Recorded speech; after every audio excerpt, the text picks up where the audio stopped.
Здравствуйте, дорогие гости канала «Жизнь женщин».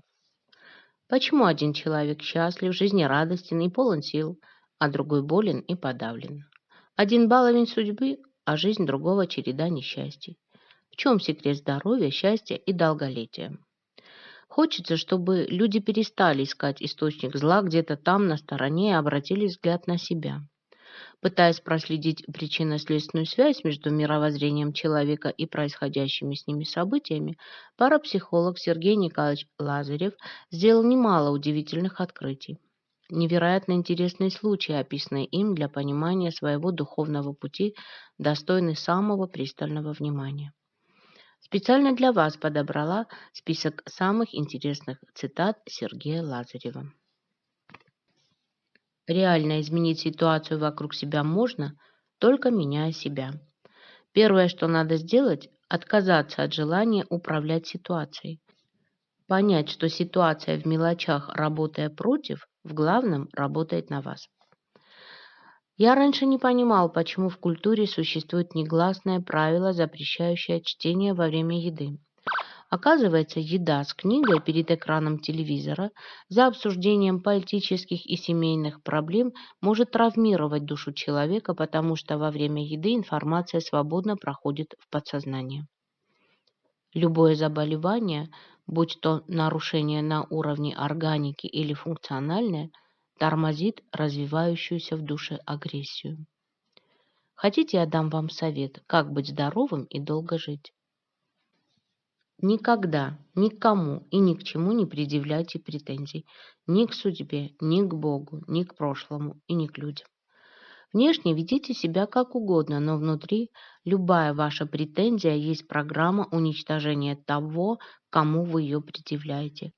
Клетка не может предъявлять претензии к организму, исходя из своих личных интересов. Не может, ибо это программа распада организма.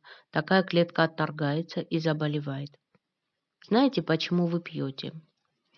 Человек должен любить окружающий его мир, а если он любви к миру не испытывает, у него в душе развивается состояние дискомфорта и начинается душевная мука. Человек пытается приглушить душевную боль с помощью хоть каких-то средств. Это приводит к наркомании, алкоголизму, различным видам токсикомании. Истинная причина наркомании и алкоголизма – это пониженный уровень любви в вашей душе, а возникает такое состояние из-за сильных обид, из-за подавления любви к людям. В быту мы часто позволяем себе плохо отзываться о людях, о самих себе, о своей судьбе. Оказывается, эта привычка разрушает у человека зубы. Мы всегда подсознательно первыми обижаем того, кто потом своим поведением наносит нам обиду.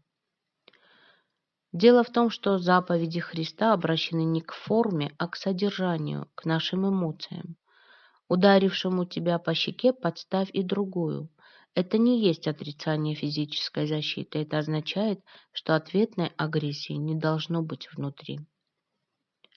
Представьте, что вы познакомились с прекрасной женщиной, и ваша душа рвется к ней, и вы готовы рыдать от счастья, а когда думаете о ней, у вас все дрожит внутри, и в душе появляется чувство необъяснимой и невыразимой красоты. И вы чувствуете, что начинаете меняться, душа становится добрее и красивее, и вы считаете, что это любовь. Но это не любовь, это пол любви. А теперь представьте, что любимая женщина оскорбила вас или предала, или недостойно себя повела. И если все эти чувства, которые вы испытали в начале, вы сумели сохранить, то вот это уже настоящая любовь. Настоящее познание мира начинается не столько с удовольствия и боли, а вернее с преодоления ее.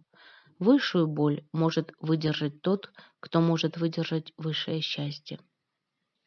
Начинайте с ощущения, что каждую секунду все, что есть вокруг вас, может исчезнуть, что любимый человек каждую секунду может предать, уйти, оскорбить или умереть, что каждую секунду можете умереть и вы. Тогда понемногу претензии уйдут, а любовь останется. Ваше чувство любви ни от чего не должно зависеть. Божественной милостью нельзя управлять своим ожиданием. Нельзя молиться тому, кого ненавидишь. Оказывается, любое прямое недовольство Богом проходит в душу и остается там. И затем в критической ситуации человек начинает молиться, но его молитва не срабатывает. Кроме прямых претензий к Богу, есть косвенные. Они идут через три момента. Первый – недовольство Богом через окружающий мир, общество, государство, группу людей. Второй – претензии к Богу через родителей, любимых и близких людей. Третий – претензии к Богу через недовольство ситуацией, собой, своей судьбой. Любое длительное недовольство собой или ситуацией есть подсознательная обида на себя, на судьбу и на Бога.